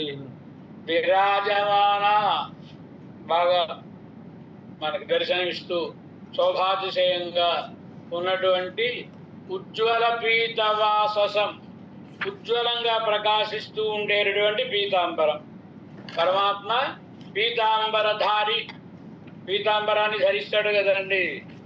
కనుక ఆ పీతాంబరం అంటే ఏదైనా అలంకారం అనేటటువంటిది కూడా అప్పుడప్పుడు మనం అనుభవంలో కూడా చాలా మందికి తెలిసిన విషయమే, అనుభవంలో కూడా చూస్తూ ఉంటారండి. ఆ షాపు పెడతారనుకోండి, షాపులో షోకేస్లో పెడుతూ ఉంటాడు ఈ నెక్లెస్లు కానివ్వండి, చీరలు కానివ్వండి. చాలా బాగా కనబడింది కదా అని అది నాకు నీ దగ్గర స్టాక్ లేకపోతే ఆ బొమ్మ కొనుక్కోని తీసేసి ఇచ్చేయని వండి పట్టు బట్టి కొనుక్కుని తెచ్చుకుని ఇంట్లో బిల్లు కట్టుకుంటే బాగుంది. అంటే బొమ్మకి బాగుందండి, వీళ్ళకి బాగోకపోవచ్చు, అందరికీ నప్పవు. కానీ కనుక భగవంతుడు ధరించే వస్త్రం ఎలా ఉంటుంది? నప్పుండాలి. నప్పుండాలంటే దాన్ని ఏమంటారు? ఎలాంటి వస్త్రాన్ని మనం ధరిస్తే చాలా ఉన్నాయి. ఇంకా అనేకం శాస్త్రం కూడా అనేకం చెప్తుంది. వీటి శరీరం ఎలాంటిది, ఈ శరీరానికి ఎలాంటి వస్త్రాన్ని ధరించాలి, వయసు ఎంత, ఈ వయసులో ఎలాంటి వస్త్రాలు ధరించాలి. మనం చూస్తూ ఉంటాం కదా, పెద్ద వయసు వచ్చేసిన తర్వాత నిక్కర్లు తొడుకుని తిరుగుతుంటారు కదండి, చూస్తూ ఉంటాం కదా. కనుక ఆయన చూస్తే పెద్ద పొజిషన్లో ఉంటాడు, రిటైర్ అయిపోయిన తర్వాత ఇంట్లో నిక్కర్లు తొడుకుని తిరుగుతూ ఉంటే బాగుండదు కదా. కోడళ్ళు కూతుళ్ళు మనవాళ్ళు తిరుగుతూ ఉంటే బాగుండదు కదండి. ఏదో అంటారుగా మీ వాళ్ళ భాషలో ఎంపరాసింగ్లో ఏదో అంటారుగా, బాగుండదు. కనుక వయస్సుని బట్టి తన స్థాయి, ఏ స్థాయిలో వాడినా ఎలా ఉంటే బాగుంటుంది, ఆ స్థాయిలో వాడు స్థాయిని బట్టి, రూపాన్ని బట్టి, ఉనికిని బట్టి వస్త్రధారణ ఉండాలి. ఉంటేనే శోభస్కరంగా ఉంటుంది. భగవంతుడు ఉన్నాడండి. దానికి డ్రెస్ సెన్స్ అంటారు దాన్ని. డ్రెస్ సెన్స్ అంటే ఏంటి? అప్పుడు మనం కూడా ఏదో పల్లెటూళ్ళలో నవ్వుకుంటూ చూసుకుంటూ ఉండేవారండి. పల్లెటూళ్ళ నుంచి పండుగ వచ్చిందంటే పల్లెటూళ్ళ నుంచి అందరూ పట్టణం వచ్చేసి, మా కాకినాడ ఉందనుకోండి, కాకినాడకు ఒక గొప్పతనం ఏంటంటే సినిమా వీధి అని ఓ వీధి కేవలం సినిమా థియేటర్లన్నీ ఒకే వీధిలో ఉండేది. నువ్వు వచ్చావు కనుక ఈ పండుగలు వచ్చాయంటే ఇంకా పల్లెటూరు నుంచి వచ్చిన వాళ్ళందరూ ఆ పరిగెత్తడమే ఆ థియేటర్లకి. ఆ థియేటర్ కావద్దు మరొకటి కావద్దు మరొకటి పరిగెత్త. ఆ పరిగెత్తినప్పుడు చూస్తే మంచి చక్కగా ఎలా ఉండేది అంటే తెల్లటి బూట్లు, ఎర్రటి ప్యాంటు, దాని మీద మళ్ళీ తెల్లటి బెల్ట్, నల్లటి గళయోడు, ఇలా ఏవో కొంచెం డ్రెస్సులు కనిపిస్తుంటే అందరూ నవ్వుకుంటూ ఉండారు. మరి ఈ సొగసుగా ఈ పట్టణంలో తిరిగే వాళ్ళందరూ వాళ్ళకేవో మ్యాచింగ్లు అవి ఉంటాయి కదండి. వాళ్ళ దగ్గర పాపం ఆ మ్యాచింగ్లు ఏముంటాయి, వాళ్ళకి ఏవో దొరికిన అలా కొనుక్కుని పెట్టుకుని వచ్చేస్తూ ఉంటారు. పండగ అంటే ఏడాదికి ఒకసారి వస్తుందండి. ఈ పంటలు అమ్ముకుని ఆ ఆనందం ఏదో 4 రోజులు అనుభవిస్తారు. పెద్ద పండగ, భోగి, ఇలా కనుక 3 రోజులు అనుభవిస్తారు పండుగ కదా. అలా ఉండేది. అలా చూసి నవ్వుకునేలా ఉండకూడదు, నప్పాలి. ఈయనెవరు? పరమాత్మ. ఎలా ఉంటాడు ఈయన? నల్లటి మేఘంలా ఉంటాడండి. మేఘంలా ఉన్నవాడు ఈయన నల్ల వస్త్రం కట్టుకున్నట్టు అనుకో, ఏమన్నా నప్పుతుందా? నల్లటి వాడికి నల్ల వస్త్రం నప్పుతుందండి. పీతాంబరం ధరించాడు అనుకోండి. చిన్నతనం నుంచి భగవంతుడికి ఈ డ్రెస్ సెన్స్ ఉంది.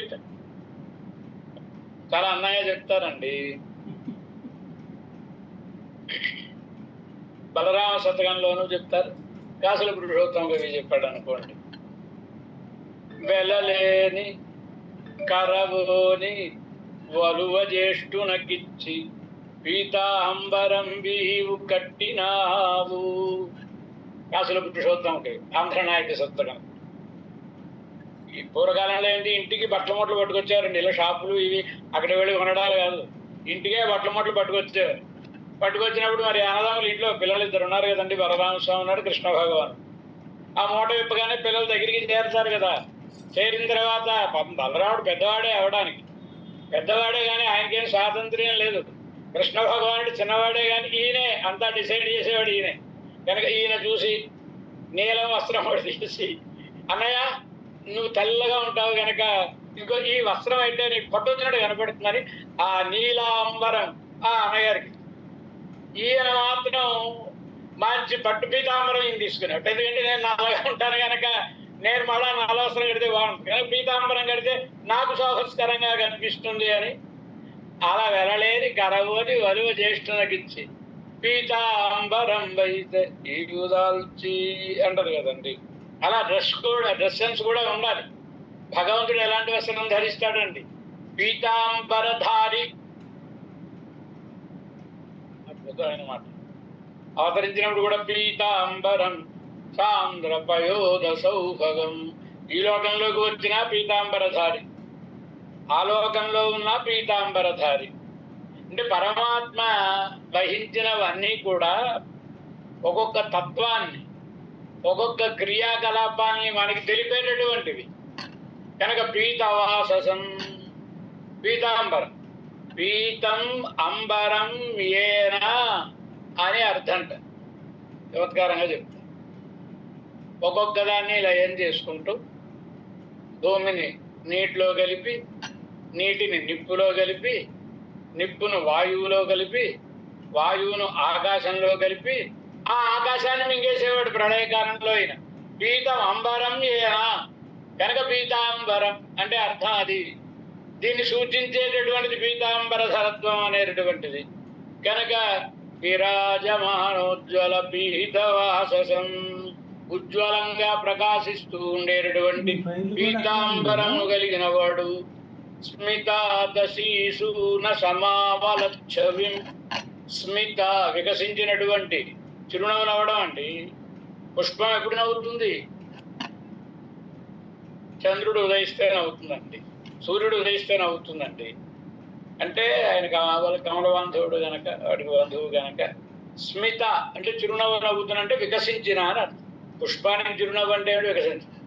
కనుక స్మిత అతశీసూన, అతసి అంటే అవిస పువ్వు అంట. ఆ అవిస పువ్వులా ఉండేటటువంటి తిరుమేని కలిగినటువంటి వాడు. సమామలచ్చవిం దానితో సమానమైన కాంతి గలవాడు, అది నల్లగా ఉంటుందండి. మరి ఈయన నల్లగా ఉంటాడు. అది ఇది ఒకటేనా? ఇలాగ అచ్చి పువ్వుని మనం చూస్తున్నాం కదా, ఇలాగే ఉంటాడు ఆయన కాదు. అమలచ్చవిం, అది పంచోపనిషన్మయమైన దివ్యమంగళ విగ్రహం కనుక ఇక్కడ ఉండేటటువంటి ఈ కాంతితో ఆ కాంతిని పోల్చి చూసుకోకూడదు. నల్లటివాడు కృష్ణ భగవానుడు అంటే మనకి ఎక్కడో ఏదో నలుపుతోటి పోల్చి చూసుకుని ఇలా ఉంటాడు కృష్ణ భగవానుడు అనుకోకూడదు. ఆయన నల్లదనంలో ఉండే అందమే వేరు. ఆయన నల్లదనం ఎలా ఉంటుందండి, చాలా అందంగా చెప్తారు మన పూర్వాచార్యులు. మిన్నుండ మేని, మిన్నుండ మేఘం బోల్ అంటే మెరుపును మింగిన మేఘం. ఒకసారి ఊహించండి, మేఘం నల్లగా ఉంటుందండి. ఆ నల్లటి మేఘం లోపల మెరుపు ఉందనుకోండి, ఆ మెరుపు లోపల నుంచి బయటికి ప్రకాశిస్తూ ఉంటుందండి. కానీ బయట ఉన్న మెరుపులా ప్రకాశించదు, ఎందుకంటే పైనంతా ఈ నల్లటి మేఘం ఉంది కనుక. నల్లటి మేఘం ప్రకాశించదు, లోపల మెరుపు లేదు కనుక. లోపల మెరుపుండి బయట మేఘం ఉంటే మెరుపును మింగిన మేఘం ఎలా ఉంటుందో పెరుమాళ్ళ తిరుమేని అట్లా ఉంటుంది కనుక ఆ తిరుమేని వర్ణాన్ని చెప్పలేమనేసారు ఉపనిషత్ భాష్యకారులే. సంప్రదాయ గమ్యం మీ పెద్దవాళ్ళ దగ్గర మీరు అడగండి, అది ఇలా మన మాటల్లో చెప్పేది కాదు, ఇంకా అందంగా చెప్పేశారు. మయిల్ కడుతు ఛాయ మయూరగ్రీవా సదృశ వర్ణం. ఇది మయూరగ్రీవా సదృశ వర్ణం అంటే నెమలి కంఠం. నెమలి కంఠాన్ని చూసారా మీరు? అప్పుడప్పుడు నెమలి అటు ఇటు తిరుగుతూ ఉంటుందండి. తిరిగినప్పుడు ఒక్కసారి ఒక్కొక్క రంగు వర్ణం కనబడుతూ ఉంటుంది. ఒకసారి బంగారంలా కనపడుతుంది, ఒకసారి నీలంలా కనపడుతుంది.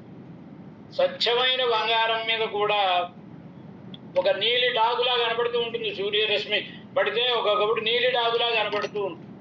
భగవంతుని వర్ణం అంటే అది. అంతేగాని మనమేదో ఊహించేసుకుని బొగ్గుని చూసి వాటిని చూసి వీటిని చూసి ఇలాంటి అలవాడు అనుకోవడానికి వీల్లేదు భగవంతునిది కనుక.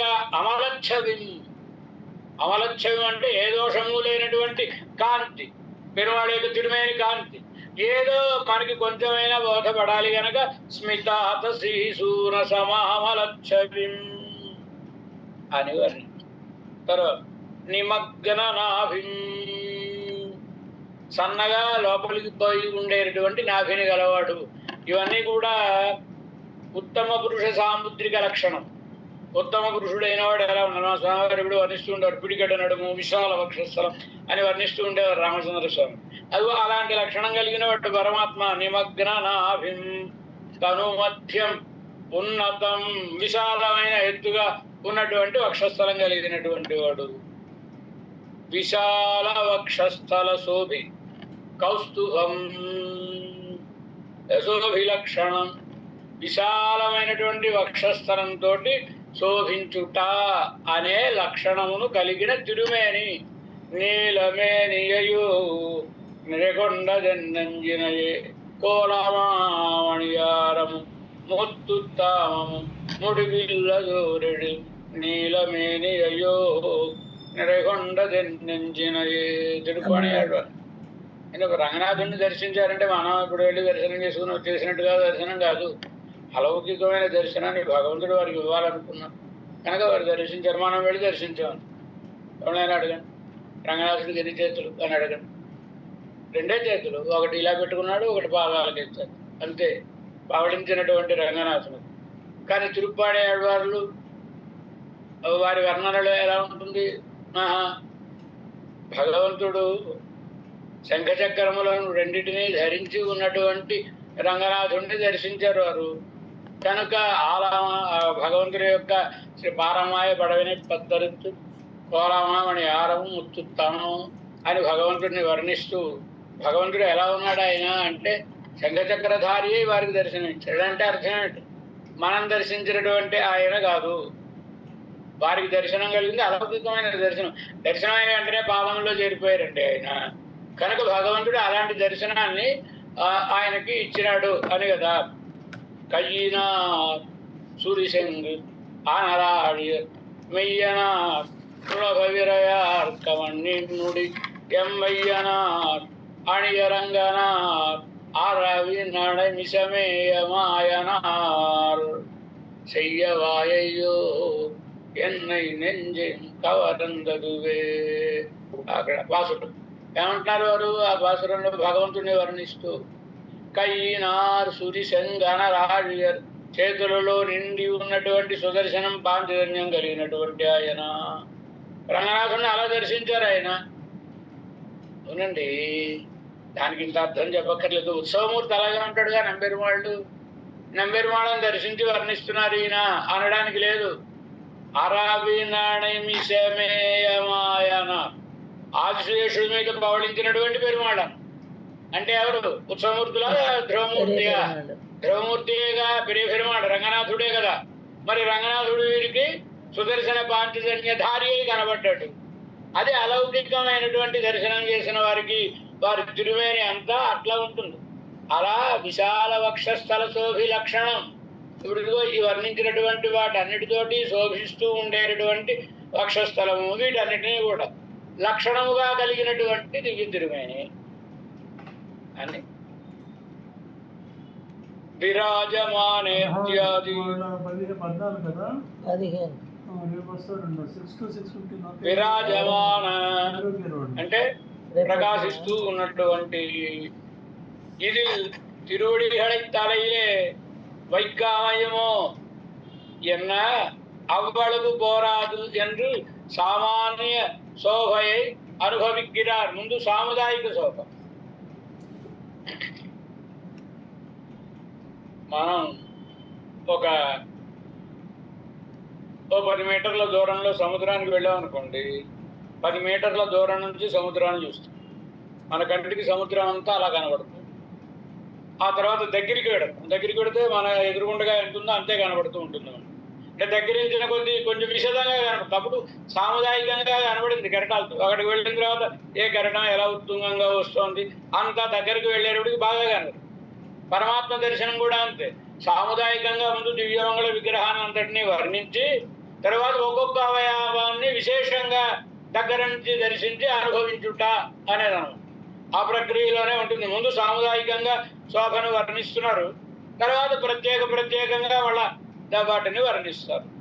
అదే ఇది అయితే మీరు ఏమడిగారండి? అడుగుతారే పాదార విందములను మీ శిరసన ఉంచమని కదా అడిగారు. సరిపోతుందా? చాలా అన్నాడు. అయ్యో సరిపోదు స్వామి, మీ దివ్యమంగళ విగ్రహాన్ని అంతటినీ దర్శింపజేయాలి, నేను దర్శించాలి అని ఎలాంటి దివ్యమంగళ విగ్రహాన్ని దర్శించాలని తమ కోరికయో దానిని వర్ణిస్తున్నారు. ముందు సామాన్య శోభయే అనుభవిక్கிறாర్. ముందు సామాన్యంగా సాముదాయికమైనటువంటి శోభని అనుభవిస్తున్నారు. విరాజమాన తిరునిరద్దుకు పరభాగమాహ మిహవం విళంగాడివడదు. పరమాత్మ యొక్క వర్ణానికి శోభాస్పదంగా ఉండేటటువంటి మరింత పరభాగమాన అంటే అందాన్ని కలుగజేసేటటువంటిదైనా, ఆయన శోభను కలుగజేసేటటువంటిదైనా పరభాగమాన మిహవం విళంగానిగ్గిర వడివడదు తిరుమేని సౌందర్యం, దానిని విరాజమాన. ఇంకా ఎలా ఉంటుంది పరమాత్మ యొక్క తిరుమేని? ఆయన యొక్క వస్త్రం ఎలా ఉంటుంది? ఉజ్వల పీతవాససం, ఉజ్వలంగా దేదీప్యమానంగా ప్రకాశిస్తూ ఉండేటటువంటి మహారజితం వాస అని ఉపనిషత్తు చెప్తుంది. భగవంతుడు ధరించినటువంటి వస్త్రం ఎలా ఉంటుంది అంటే మహారజితం వాస, ఉపనిషత్తు చెప్పినటువంటి మాట. బంగారు వర్ణాన్ని కలిగిన వస్త్రం. అంతరాదిత్య విద్యలో, ఛాందోగ్యంలో అంతరాదిత్య విద్యలో సూర్యమండలం లోపల ఉండే నారాయణుడు ఎలా ఉంటాడో వర్ణిస్తూ ఉన్నటువంటి వాక్యాలు ఇవన్నీ కూడా. ననేత్రాలు ఎలా ఉంటాయి, మీసములు ఎలా ఉంటాయి, ఆప్రణఖాతు సర్వయేవ సువర్ణ. పాదముల దగ్గర, పాదముల నఖముల దగ్గర నుంచి కేశముల వరకు అంటూ బంగారు వర్ణంలో ఉంటాయి అని వర్ణిస్తుంది కదండి సూర్యమండలంలో ఉండే పరమాత్మని. కనుక ఉజ్వలమైనటువంటి స్వరూపద్దాలు అంద ఔజ్వల్యం, సహజ సిద్ధంగా వచ్చినటువంటి ఔజ్వల్యము. உடையார்வாடை என்று திருவுடை பூத்தா போலே இருக்கிற తిరుపీతాంబరత్తాల్ వందాడు. ఈ ఉజ్వల శబ్దం ఒకటి అసలు సహజ సిద్ధమైన అందం అండి. మరొకటి ఆ వస్త్రాన్ని ధరించడం వలన కలిగినటువంటి అందం. ఆ వస్త్రం కూడా అందమైనది అయినప్పుడు దానిని ధరించడం వల్ల శోభ మిక్కిలి పెరుగుతుంది కదా. కనుక ఉజ్వల పీతవాససం ప్రకాశిస్తూ ఉండేటటువంటి ఆ ఆడై అంటే వస్త్రము అని అర్థం. అలాంటి వస్త్రము ఎలా ఉంటుంది? ఉడయానంద. కొన్ని కృత్రిమంగా ఉంటాయండి, కొన్ని సహజ సిద్ధంగా ఉంటాయి. ఆ పరమాత్మని దర్శిస్తే ఆయన వస్త్రం కట్టుకుంటాడు కదండి. మనం చూస్తూ ఉంటాం, ఆ వస్త్రం జారిపోతూ ఉంటే సర్దుకుంటూ ఉంటాం. ఓ నాన్న గొడవ. అక్కడ చూసేటప్పటికి పాపం వాళ్ళే గాబరా పడిపోతూ ఉంటారు, చూసినవాడు గాబరా పడిపోతూ ఉంటాడు. అలా కాదు, అసలు ఆ శరీరంలోంచి ఆ వస్త్రం పుట్టిందేమో అనిపించేంత సహజంగా ఉన్నటువంటి వస్త్రము ఉడయారంగా ఆడయం అంటే అర్థం అది. అలా ఉండేటటువంటి వస్త్రం మరి ఇంకెంత శోభగా ఉంటుంది. అందుచేత తిరుప్పీతాంబరత్నాలు అందాళ్ళు రెండు సౌందర్యాలు. ఒకటి తిరుమేని సౌందర్యం, మరొకటి ఆ వస్త్రం వలన కలిగినటువంటి సౌందర్యం, ఉజ్వలం అనేటటువంటి దాన్ని. పీతవాససం తిరుక్కండే పొన్మేని కండేన్ తెహழும் అరుక్కన్ అణి నిరమం కండేన్.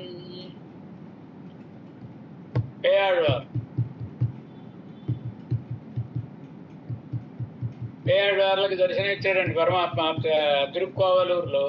ఆ ఇచ్చిన పరమాత్మని దర్శించి వర్ణిస్తున్నారండి. ఏమని వర్ణిస్తున్నారు? తిరుక్కండేన్ పొన్మేని కండేన్. తిరుక్కండేన్ లక్ష్మీదేవి కనబడుతోంది వక్షస్థలంలో, పరమాత్మ వక్షస్థలంలో.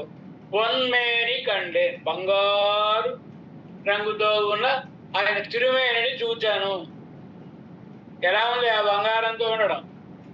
బంగారంతో ఉంటే అన్నంత మాత్రం చేసి శోభ గారు. మనం కొందరిని చూస్తూ ఉంటామండి, వాళ్ళ గాజులు అవి వేసుకుంటారు, అవన్నీ మట్టి పట్టేసి ఏహి కాంతి కనబడదు. కొందరు వేసుకుంటే ధగధగా మెరుస్తూ ఉంటుంది. అది దుబాయ్ బంగారం, ఇక్కడ బంగారం తేడా. దుబాయ్ బంగారం అయితే బాగా మెరుస్తూ ఉంటుందండి. వాళ్ళు ఏదో వెండి కలుపుతారు, ఇక్కడ వాళ్ళు రాగి కలుపుతారు, కనుక ఇది మరొకలా ఉంటుందండి. ఏదో తేడాలు ఉంటాయి కదా. ఒకళ్ళు ధరిస్తే చాలా శోభాస్పదంగా ఉంటుంది, మరొకళ్ళు ధరిస్తే అవి ఏమిటో బంగారమేనా అని అనుమానించాల్సిన దిశలో ఉంటాయి కదా. మరి భగవంతుడు ఆయన ధరిస్తే ఎలా ఉంటాయి? సహజ సిద్ధమైన సొబగు కలిగిన వాడు గనక పొన్మేని కండే బంగారం లాంటి తిరుమేరన్నారు. బంగారం అంటే ఎలాంటి బంగారం? స్వచ్ఛమైనటువంటి బంగారం లాంటి సహజ సిద్ధమైన కాంతి కలిగిన బంగారం. ఎలా ప్రవసాయిస్తున్నారు? అరుక్కన్ అణిరమం కంటే సూర్య భగవానుడు ఎలా అయితే మధ్యాహ్నం పూట దేదీప్యమానంగా ప్రకాశిస్తూ ఉంటాడో అలాంటి కాంతిని కలిగినటువంటి బంగారం లాంటి తిరుమేని భగవానునిది. ఇది కదా మొదలాడు వారి యొక్క అనుభవం, భగవద్ దర్శనం వలన కలిగినటువంటి అనుభవం. అలా ఉండేటటువంటి వాడిన పీతాంబరం పీతవాససం. పీత వాససం అంటే వాససం వస్త్రం.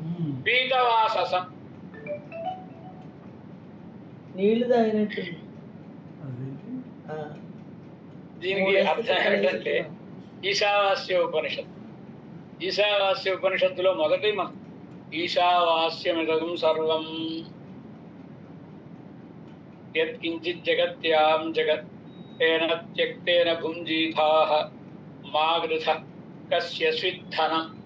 ఇది 18 మంత్రాలు ఈశావాస్యం. అందులో మొదటి మంత్రం ఈశావాస్యమిదం సర్వం. ఈ సమస్త జగత్తు పరమాత్మ చేత వసింపబడినది, అంటే పరమాత్మని లోపల కలిగినది, పరమాత్మ చేత వ్యాప్తమైనది. అన్నిటిలోనే ఆయన వ్యాపించున్నాడుగా. కనుక జగత్తంతా ఆయనకి ఏమవుతుంది? వస్త్రం అవుతుందండి. భగవానునికి జగత్తంతా వస్త్రము వంటిది. వస్త్రం లోపల కదా వ్యక్తి ఉంటాడు, జగత్తు లోపల కదా పరమాత్మ ఉంటాడు. కనుక ఈశావాస్యమిదం సర్వం అంటుంది ఉపనిషత్. పీతవాససం ప్రళయకాలంలో ఆయనకు వాసస్వరూపంలో అంటే వస్త్ర రూపంలో ఉండే జగత్తును అంతటిని కబళించేసేటటువంటి వాడు. అంటే అప్యే పూర్విక సృష్టి. ఇది శాస్త్రం. సృష్టి ముందా లయం ముందా అంటే లయమే ముందు. కనుక ముందు ఆయనలో పడి ఉంటాం కదా మనం, తర్వాత కదా సృష్టి ఒక్కొక్క కాళ్ళు చేతులు ఇవ్వడం ఇవి అన్నీ ఇస్తాడు ఆయన. కనుక అప్యయ పూర్విక సృష్టి అంటారు కనుక దాన్ని సూచించేటటువంటి పదం అండి ఇది. జగత్తునంతటిని ఆరగించినటువంటి వాడు అని అలా ఉంటుంది. మరొకటి పీతవాససం, పచ్చటి రంగు కలిగినటువంటి వస్త్రాన్ని ధరించినవాడు. ఆయనకి అదొక స్వరూప నిరూపక లక్షణం.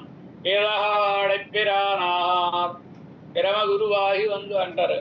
పేదహవాడెప్పిరానా, పీతాంబరమును ధరించినటువంటి ఉపకారకుడైనటువంటి పరమాత్మ என்று అழహే అందుకే కేవలం సౌందర్యం మాత్రమే కాక ఐశ్వర్య సూచకము వాయిరుకై. ఐశ్వర్య సూచకం అండి. పసుపు పీతవాససం అంటే అర్థం ఏంటి? బంగారు రంగులో ఉండే, అంటే బంగారంతో ఉండేటటువంటి వస్త్రం అండి.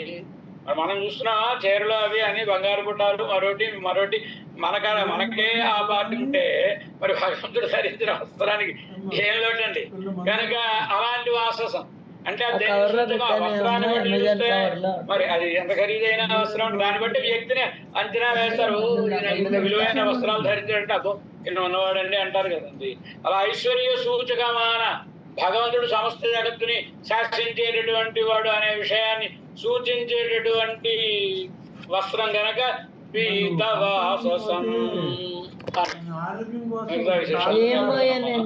అనుసంధానం చేసుకుంటారు.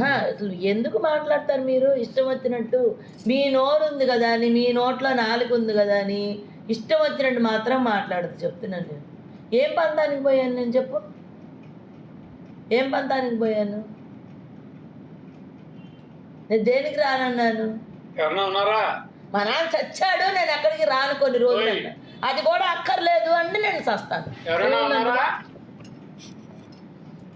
నాకేమీ ఇది లేదు, నేను ఎక్కడికైనా తిరుగుతాను గుర్రంలాగా. ఇష్టం వచ్చినట్టు మాట్లాడుకోండి. మేము నాకున్నది నా నోరు, నా ఇష్టం అంటే ఎవ్వడు ఏం సమాధానం చెప్పలేదు.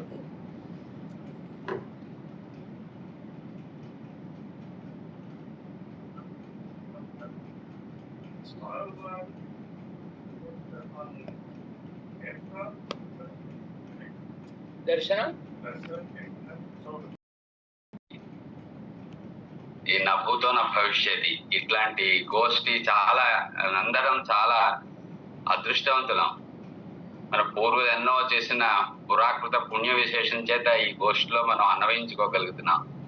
ఈ రోజు నేను అదృష్టవంతుడి ఇలాంటి దొరికింది కనుక భాగ్యం. కారణం ఈ రోజు స్వామివారు అనుగ్రహించిన సహస్రశ దాసులదే భాగ్యం అడిగే కారణం. ఈ రోజు మనం అనుభవించిన కథా పునఃశంకరధాంగ కల్పక ధ్వజార విందాంకుశ వజ్రలాంఛనం అనే దాన్ని మనకి వారు అతి కష్టాన్ని అనుభవిస్తూ అయోధ్యలో మన అందరి చేత అనుభవింపజేశారు. ఆ రాగి వాటి మీద స్వామి పాదపద్మాలలో ఉన్న అన్ని రకమైన గుర్తులతో వాటిని శ్రమ కోర్చి ముద్రింపజేసి వాటిని అక్కడ మన చేత వాటికి ఆరాధన చేయించి అవి మన ఆచార్య తిరుమాళిగలో మనం ఉంచుకొని మనం నిత్యం సేవించుకునే భాగ్యాన్ని కలిగించిన మొట్టమొదటిసారి అప్పుడు అయోధ్యలో మన చేత అక్కడ భరతుని దగ్గర పాదుకా పట్టాభిషేకం జరిపించి మనకి పాదుకలని స్వామివారు అందరికీ తమ శ్రీహస్తాలతో అనుగ్రహింపజేశారు. అట్లాగే మనం మొన్న అయోధ్యలో కూడా మనందరికీ ఆ దివ్య పాదుకలను అనుగ్రహింపజేసి మనలందరినీ ఎంతో అనుగ్రహించిన ఈ గోష్ఠి నవ్వుతో నా భవిష్యత్తు చాలా అద్భుతమైన మనందరం భాగ్యశాలురం అని స్వామివారి శ్రీచరణాల చెంత దాసోహం సమర్పిస్తూ ఈరోజు స్వామివారు అనుగ్రహిస్తూ నిన్నటి పాసురానికి విలాస విక్రాంత పరావరలయం అన్నదానికి ఈ రోజు అనుగ్రహించిన కథా పునఃశంకరధాంగ కల్పక ధ్వజారవింద అంకుశ పాసురానికి ఉన్న ఒక సంబంధాన్ని స్వామివారు అనుగ్రహించారు. నిన్నటి పాసురానికి ఈ రోజు పాసురానికి ఏమి ఆ సంబంధం అని అనుగ్రహించారు స్వామివారు.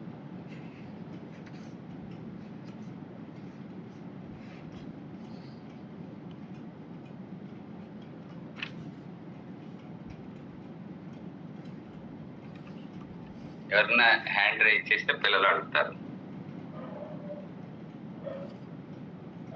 అమ్మా మీ గ్యాలక్సీ A56 అనే డివైస్ తో వస్తున్నారు. అమ్మా మీ పేరు ఒకసారి చెప్పి అన్మ్యూట్ చేసుకోండి. హ్యాండ్ రేస్ చేశారు.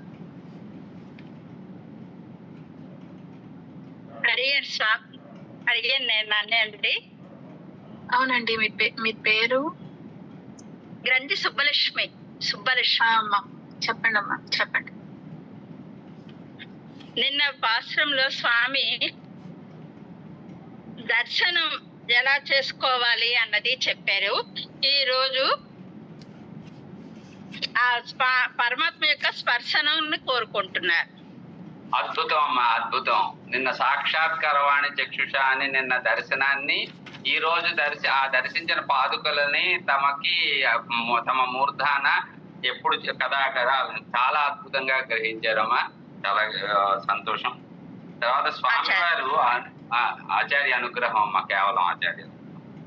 రెండవది స్వామివారు అనుగ్రహిస్తూ 32 నుంచి 46 శ్లోకాల వరకు పరమాత్మ విషయకమైన ఒక విద్యని ఒకటి చెప్పబడుతోందని స్వామివారు అనుగ్రహించారు. వేరే వారికి అవకాశం ఇవ్వండి అమ్మా, వేరే వారు. అమ్మా షర్మిల గారు. అడిగిన దాసవాళ్ళ స్వామి పర్యంక విద్యని చెప్పారు స్వామి.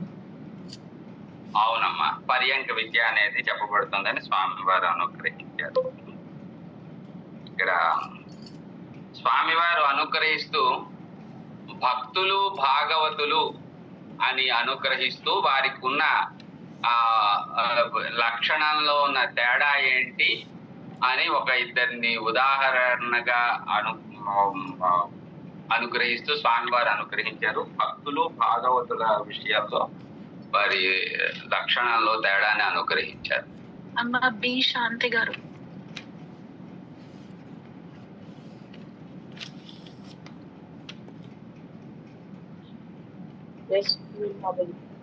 గుణనిష్ఠులు కైంకర్య నిష్ఠులు అని చెప్పారు. అమ్మా అవునమ్మా, ఆ ఉదాహరణ ఎవరు దేనికి ఉదాహరణ కూడా సంతాన్ని ఉదాహరణగా చెప్పారు. కైంకర్య నిష్ఠులకి 22 చెప్పారు. అంటే భక్తులు భాగవతులలో ఎవరు గుణనిష్ఠులు ఎవరు కైంకర్య నిష్ఠులు అని స్వామివారు అన్నారు. భరతాల్వాన్ గుణనిష్ఠులుగా చెప్పారు స్వామి. ఇలయ పెరుమాళ్ కైంకర్య నిష్ఠులుగా చెప్పారు. చాలా సంతోషం అమ్మా, చాలా సంతోషం.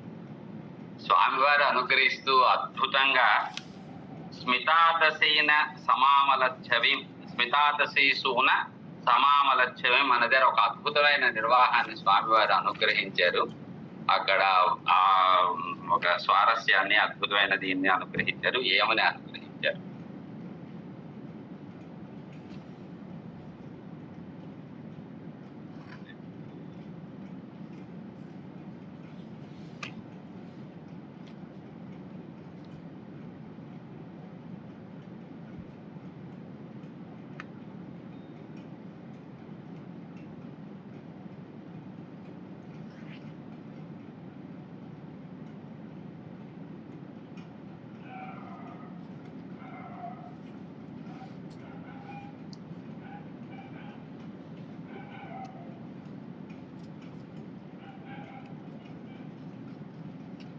అమ్మ దుర్గాలక్ష్మి గారు.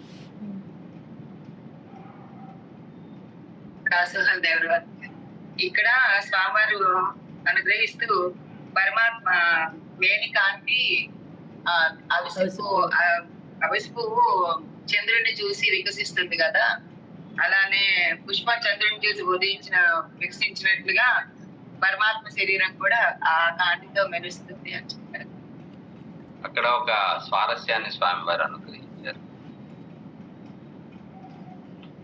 ఆ పుష్పాన్నే గురించే అనుగ్రహిస్తూ దాన్ని స్వారస్యం.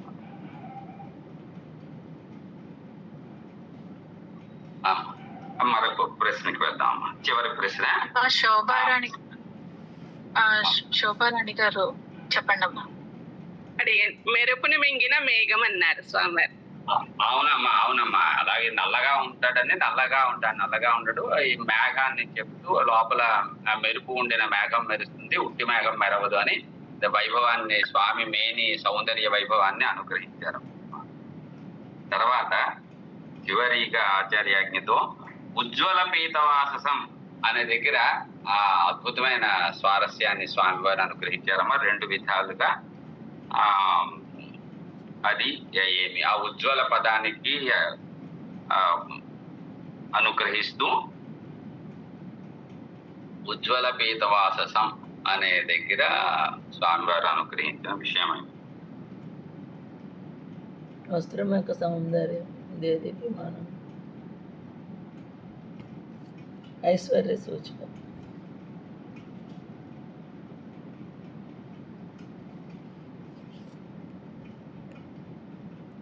నేను చెప్పొచ్చు? చెప్పండి అమ్మా లతా కుమారి గారు. అంటే ఉజ్వలము అంటే స్వరూపం వల్ల వచ్చిన ఔజ్వల్యం అని చెప్పారన్నమాట. అంటే అక్కడ వస్త్రం బంగారు రంగు కలిగినది అని చెప్తున్నప్పుడు స్వరూపం వల్ల కలిగిన ఔజ్వల్యం అని చెప్పారు. పీతవాసం అన్నప్పుడు పీతాంబరానికి 2 లక్షణాలు ఉన్నాయి. అందానికి సూచనలు కాక ఐశ్వర్యానికి కూడా సూచకం అని చెప్పారు. అంతేనమ్మా. అంటే అది ఆ వస్త్రం శరీరంలోంచే పుట్టిందా అన్నట్టు అంత వైభవంగా ఉంటుందని, తర్వాత తిరుమేని సౌందర్యాన్ని తెలియజేస్తుందని స్వామివారు అనుగ్రహించినట్టు దాసుడు కదా. ఆచార్య దివి తిరువడిగలే శరణం.